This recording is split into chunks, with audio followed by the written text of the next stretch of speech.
नमस्कार साथियों, GK GS गुरु में आप सभी का स्वागत है। प्यारे साथियों, जैसा कि प्रीवियस क्लास में देखा था, हम लोग यहाँ पे पिछले क्लास में 20 क्वेश्चंस को सॉल्व किया था और फिर से हम आज की क्लास में सॉल्व करने वाले हैं मात्र 5 से 7 मिनट में 20 क्वेश्चंस को, जो आपके फाइनल एग्जाम के लिए, डीएलएड वाले एग्जाम के लिए काफी इंपॉर्टेंट होगा। 1 अप्रैल वाला एग्जाम में भी काफी क्वेश्चंस जो है पूछे गए हैं हमारे इस क्लास से डायरेक्टली। तो 21 नंबर क्वेश्चन है कि चंद्रमा द्वारा पृथ्वी की परिक्रमा में लगा समय बताइए। तो चंद्रमा द्वारा पृथ्वी की परिक्रमा में लगा समय जो होता है, यहाँ पे याद रखिएगा 27.3 दिन होता है। ये जरूर याद रखिएगा, ये जो क्वेश्चन है आपसे पूछा जा सकता है, क्योंकि काफी ऐसे क्वेश्चन थे जो डायरेक्टली यहाँ पे क्लास से भी पूछे गए हैं। तो मौसमी घटनाएं किस मंडल में घटती है? तो याद रखिएगा क्षोभ मंडल में क्या होती है, मौसमी घटनाएं घटती है। 22 नंबर क्वेश्चन का जो जवाब होगा ऑप्शन नंबर ए होगा, याद रखिएगा। ऐसे प्रश्न निश्चित रूप से आपसे पूछे जाएंगे, क्योंकि पूछे गए हैं इसलिए ऐसे प्रश्न आपको कराया जा रहा है। यहाँ पे 1 अप्रैल वाला जो यहाँ पे एग्जाम था उसमें काफी क्वेश्चन पूछे गए हमारी इस क्लास से। तो वायु है, वायु क्या है? गैस का मिश्रण है। ये तो आपको पता होगा, कई बार ये क्वेश्चन करा चुके हैं। चलिए, ब्रह्मांड में, प्यारे साथियों, ब्रह्मांड में सर्वाधिक मात्रा में पाए जाने वाला तत्व के अगर नाम पूछा जाएगा तो नाइट्रोजन, ऑक्सीजन, क्लोरीन, क्या ये है? तो बिल्कुल नहीं, हाइड्रोजन जो है तत्व आता है। और ब्रह्मांड में अगर पूछा जाएगा तो सबसे सर्वाधिक मात्रा में पाए जाते हैं। 25 नंबर क्वेश्चन है कि पराबैंगनी किरणों से रक्षा करती है। जी हाँ, पराबैंगनी अल्ट्रावायलेट किरण जो होती है, पराबैंगनी किरण सूर्य से आती है, उसको यहाँ पे कौन रक्षा करता है? क्या नाइट्रोजन गैस करती है, ऑक्सीजन गैस करती है, या ओजोन गैस करता है, हाइड्रोजन गैस करता है? काफी इंपॉर्टेंट क्वेश्चन है, ऐसे सवाल जो पूछे जाते हैं। तो पराबैंगनी किरण से रक्षा कौन करता है? ओजोन परत करता है, याद रखिएगा, जो अभी नष्ट होते जा रहा है धीरे धीरे। अगर ओजोन परत नष्ट हो जाता है तो मानवीय जीवन पर काफी संकट आने वाली है। चलिए, नीला ग्रह कहा जाता है। नीला ग्रह जो होता है, हम लोग किसको कहते हैं नीला ग्रह? ये क्वेश्चन आपसे पूछा जा रहा है, फटाफट से बताइएगा। नीला ग्रह किसको कहते हैं? पृथ्वी को, शुक्र को, शनि को, मंगल को?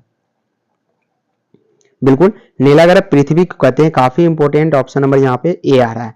चलिए, 27 नंबर है कि पृथ्वी के बहिन या जुड़वा ग्रह कहलाता है। जहाँ पृथ्वी की बहिन या जुड़वा ग्रह क्या कहलाता है? शुक्र को, बुध को, शनि को, बृहस्पति को किसको कहते हैं? पृथ्वी के बहिन या जुड़वा ग्रह। तो याद रखिएगा, उसको हम लोग किसको कहते हैं? शुक्र को कहते हैं। क्या? पृथ्वी के बहिन या जुड़वा ग्रह, याद रखिएगा। ऐसे क्वेश्चंस पूछे जाते हैं, इंपॉर्टेंट है। तो ये क्वेश्चंस जो है आपके इस वाले डीएलएड वाले एग्जाम में, ये ऐसे सवाल जो है निश्चित रूप से पूछे जाएंगे, याद रखने का प्रयास कीजिएगा। चलिए, तारों का रंग सूचक होता है तो ताप का। तारों का रंग सूचक जो किसको होता है? ताप का। ताप टेम्परेचर उसको नापने का कार्य उससे होता है। सौर परिवार का सबसे ठंडा ग्रह कौन सा होता है? सौर परिवार का सबसे ठंडा ग्रह यहाँ पे आपसे पूछा गया है। क्या मंगल ग्रह होता है, बुध होता है, पृथ्वी होता है, या नेपच्यून होता है? तो नेपच्यून जो होगा ऑप्शन नंबर डी, ये राइट आंसर होगा। नेपच्यून क्या होगा? यहाँ पे सबसे ठंडा ग्रह के रूप में जाना जाता है। किस ग्रह पर सूर्य पश्चिम में उगता है? किस ग्रह पर सूर्य जो है पश्चिम में उगता है? ये पूछा गया। अरुण, शुक्र, दोनों। तो किस ग्रह पर सूर्य जो है पश्चिम में उगता है? तो अरुण और शुक्र दोनों पे, यानी ऑप्शन नंबर यहाँ पे सी जो होंगे बिल्कुल राइट आंसर होगा।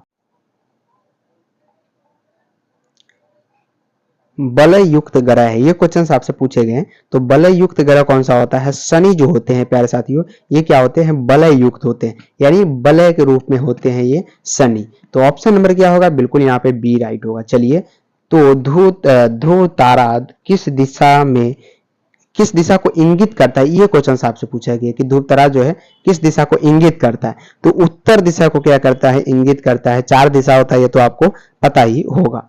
चलिए, तारों एवं सूर्य की ऊर्जा का स्रोत बताइए। तारों एवं सूर्य की ऊर्जा का स्रोत जो होता है तो नाभिकीय संलयन होता है। क्या होता है? नाभिकीय संलयन जो होता है, तारा एवं सूर्य के ऊर्जा का क्या होते हैं? स्रोत होते हैं। जब नाभिक का संलयन होता है तो ये ऊर्जा उससे मुक्त होती है, याद रखिएगा।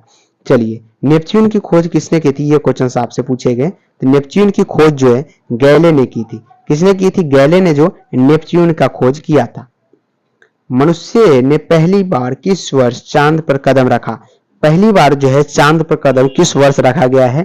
मनुष्य के द्वारा।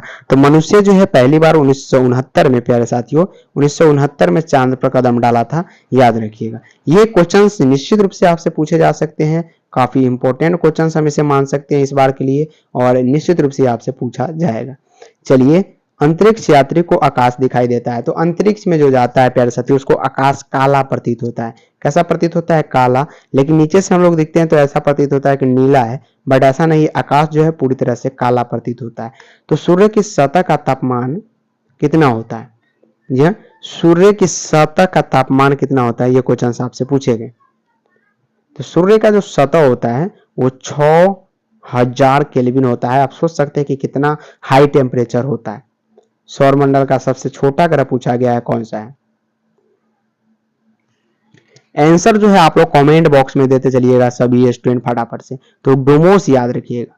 नेक्स्ट क्वेश्चन, क्षुद्र ग्रह स्थित होता है। क्षुद्र ग्रह स्थित क्या होता है? मंगल एवं बृहस्पति के बीच होता है, यानी ऑप्शन नंबर बी जो होंगे बिल्कुल राइट होगा। चलिए, पृथ्वी का अपने अक्ष पर घूर्णन क्या कहलाता है? तो पश्चिम से पूर्व की ओर, पश्चिम से पूर्व की ओर क्या करता है? घूर्णन करता है। तो प्यारे साथियों, ये जो है 20 क्वेश्चन थे आज की क्लास में और काफी इंपॉर्टेंट था। तो आज का ये सेशन कुछ ही मिनटों का था। आप लोगों को कैसा लगा कमेंट करके जरूर बताइएगा। अपना फीडबैक देना जरूरी है, अपना फीडबैक कमेंट बॉक्स में जरूर दीजिएगा। तब तक के लिए जय हिंद एंड जय भारत। पढ़ते रहे और डीएड वाले एग्जाम को फोड़ते रहे।